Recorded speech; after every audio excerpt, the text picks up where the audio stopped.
On va partir avec Julia au Royaume-Uni, Oui. voilà, pour une enquête historique, Une enquête mais historique. des temps modernes quand même, c'est sur le web. Exactement. Il était une fois, Laurent, un septuagénaire qui trouve dans un vide-grenier de vieux négatifs dans une boîte vide, pleine en tout cas, pleine et vide d'informations, on pourrait dire. Et de retour chez lui, il se retrouve face à des visages d'hommes, de femmes, d'enfants. Il ne sait pas qui, il ne sait pas quand, il ne sait pas où. Et pour tenter d'identifier ces personnes, son fils place tous les jours une photo sur Twitter avec le peu d'informations qu'ils ont.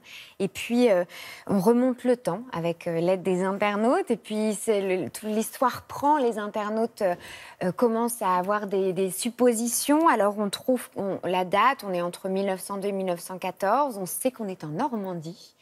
Et puis, c'est relayé partout dans la presse anglaise. Et résultat des courses, l'enquête est de plus en plus aboutie. Alors, on n'a pas encore la fin de l'histoire, mais ça se vit vraiment sur Twitter comme une aventure, comme une enquête historique, grâce à ce réseau rigolo, social. Et je trouve que c'est assez intéressant, d'autant plus qu'en général, ce genre d'histoire finit toujours par aboutir à des vraies réponses. D'accord, je savais que vous alliez me dire que ça se termine toujours bien. C'est un peu Il ça. était une fois et ils vécurent heureux, ils ont beaucoup d'enfants. Voilà. Et il sera une autre fois. Et voilà. Merci beaucoup, Julia.